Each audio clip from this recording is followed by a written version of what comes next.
गुलाम हैदर को किन किन जगहों पर, किन किन शहरों या स्टेट्स में जाने के लिए इजाजत मिल सकती है और उसकी जरूरत कहाँ है? मतलब दिल्ली में, हरियाणा में या यूपी में, या कहीं भी जा सकता है वीजा जब मिलता है उसको? जैसे उनको वीजा हमारा भारतीय उच्चायोग जो हमारा हाई कमीशन ऑफ इंडिया है जो इस्लामाबाद में है, जब पूरा प्रोसेस हो जाने के बाद उनको पासपोर्ट पे वीजा लगा के दे देता है और वो 30 दिन का लगता है या 60 दिन का लगता है, तो उसमें लिमिट होती है भाई इतने दिन के अंदर आप जा सकते हो। तो उसके बाद वो टिकट करा ले, अपना टिकट कराने के बाद भारत में आ जाए। आने के बाद फिर उसको यहाँ पर जो आने के बाद वो बाकायदा उसकी रिपोर्टिंग होती है, उसको रिपोर्टिंग करनी पड़ती है कि मैं अराइवल ये वीजा लेके आया हूँ। रिपोर्टिंग होने के बाद फिर वो अपने उस एरिया में जहाँ का उसको वीजा मिला है वहां पर रहता है, जा सकता है और अपनी कानूनी जो कार्रवाई है पूरी कर सकता है। अगर उसको लगता है कि भाई मुझे अभी और जरूरत है, तो जो उसका वकील है वो उसको लिख के देगा कि मुझे अगली तारीख लगी है और काम है। तो अगर वो यहाँ आता है, मुझे लगेगा कि और बढ़वाना है वीजा, तो मैं बढ़वाऊंगा, वो मेरी जिम्मेदारी है, वो मेरी स्पॉन्सरशिप ठीक। पे, क्योंकि मैं भारतीय नागरिक हूँ और भारतीय नागरिक भी हूँ और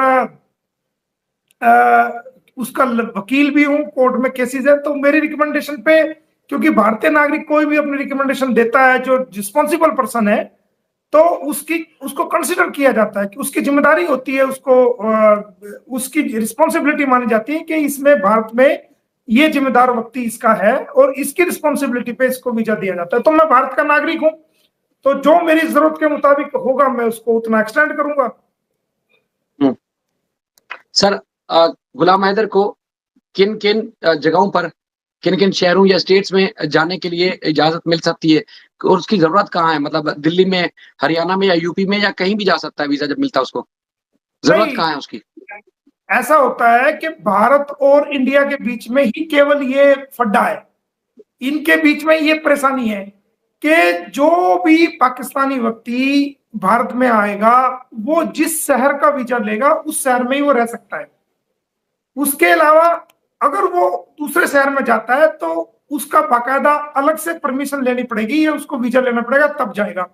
लेकिन जो दूसरी कंट्री है, पाकिस्तान के अलावा जो दूसरी कंट्रीज है, यूरोपियन कंट्रीज है, तो उनको सिर्फ इंडिया का वीजा मिलता है और इंडिया में कहीं भी जा सकते हैं बेरोक टोक, और उनकी कोई पुलिस रिपोर्टिंग भी नहीं होती।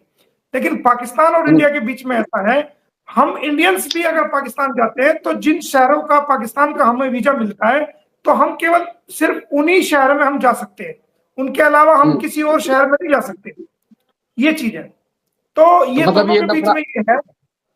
दोनों के तो बीच लफड़ा है सर ये।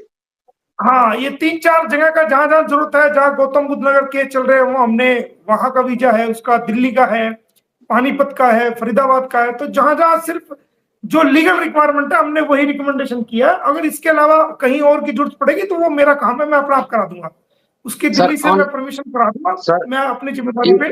लेटर नोट में, सर इंटाई लेटर नोट में एक बात कि गुलाम हैदर की ख्वाहिश है कि एपी सिंह बीमार है, तो मैं चाहूंगा कि जब वहां जाऊं तो सबसे पहले मैं उसकी खैरियत दरियाफ्त करने के लिए एपी सिंह के घर जाऊं। तो एपी सिंह से कहाँ मुलाकात होगी ये उसकी? ये खैरियत लेन जाएगा, वो जाके वहां थाने में खड़ा हो जाएगा, जी मुझे मारने आया है। सर सर वो तो निहत्था जाएगा ना सर, वो तो निहत्था जाएगा। उसके बाद क्या होगा? वो कहता है मुझे लगता है कि बीमार है, मैं इसकी खैरियत दरियाफ्त करने के लिए जाऊंगा। मैं वही बता रहा हूँ कि ये तो चाहेगा खैरियत पूछने के लिए, वो ये उसके घर के सामने होगा और वो थाने में होगा फटाफट, है ना, वो थाने में जी। होगा, वो जो है वो वहां थाने में होगा और वो जाके कहेगा जी गुलाम हैदर मेरे को तो मारने आया है।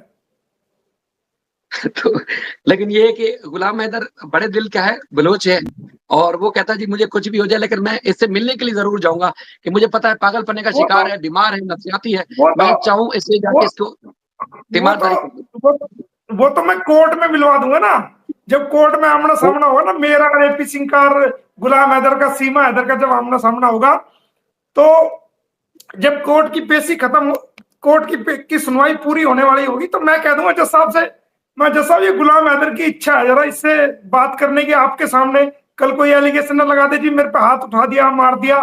मैंने कहा आप जनाब आपके सामने 2 बात करवा दे जरा गुलाम हैदर की इससे। लेकिन वो वो खैरियत मैं दरियाफ्त करना चाहता है। मैं आपको वाकई बता रहा हूँ सर, सीरियसली वो कहता है मैं जी मेंटली तौर पर कोर्ट सिक है। में कोर्ट में कोर्ट में करा दूंगा। ठीक है।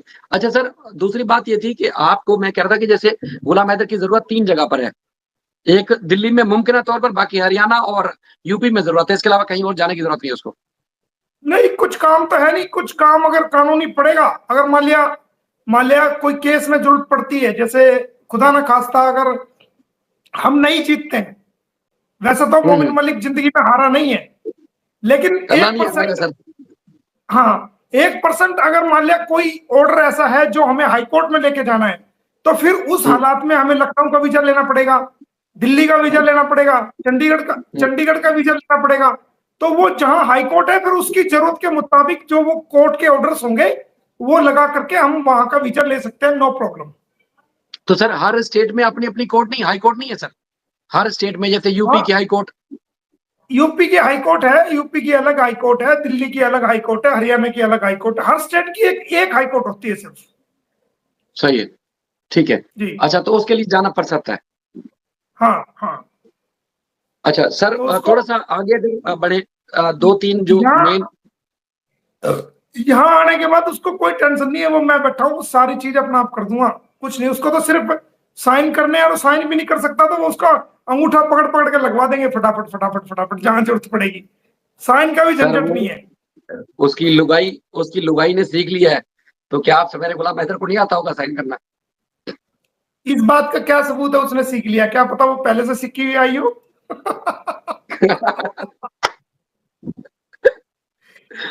ये भी तो ये ये भी तो, तो ये भी तो हो सकता है। लेकिन भाई उसने वो, सीख लिया सर, गुलाम हैदर को भी आता है। नहीं, मैं तो ये कह रहा हूं कि वो हो सकता है पहले से सीखी हुई आई हो, कई भाषाओं का ज्ञान हो उसे। सर जो वो हम वो भारत की सुरक्षा के लिए तो बहुत बड़ा खतरा है, वो आपको पता है, मुझे तो पता है इस बात का। सर जो जो उसके करतूत हैं, उससे तो लगता है कि अक्सर जो ज़्यादा इज़ाफ़ी जो एक्टिव होता है ना बहुत ज़्यादा, तो कहते हैं ये पेट से सीख के आया है। तो सीमा का भी यही लगता है कि वो सारे जो इसके कर्म है ना, वो पेट से सीख के आई है। दुनिया में उसने बाद में कदम रखा था। मैं ये कह रहा हूं, अगले हफ्ते जी सर। दहाड़े मार के रोएगी वो। ये हफ्ता जो आने वाला है, ये हफ्ता उसके लिए इतना कानूनी खतरनाक हफ्ता है कि वो जितनी वो फुदक रही है ना, हुँ, जितनी वो चैनल पे फुदक रही है, गालियां दे रही है, हमारे भारत के लोगों को गालियां दे रही है, भारत के भारत के वकीलों के बारे में गलत बोल रही है, मेरे बारे में गलत बोल रही है, और वो सचिन भी गलत बोल रहा है। ये जो आने वाला जो हफ्ता है, जो आने वाला हफ्ता है, कानूनी रूप से उनके लिए इतना खतरनाक साबित होगा कि वो जो जितनी भी हंसी है ना, और जितनी भी मिमिक्री है, वो हुँ, हुँ। सारों का जूस निकाल के दुनिया के सामने रख दूंगा अगले हफ्ते।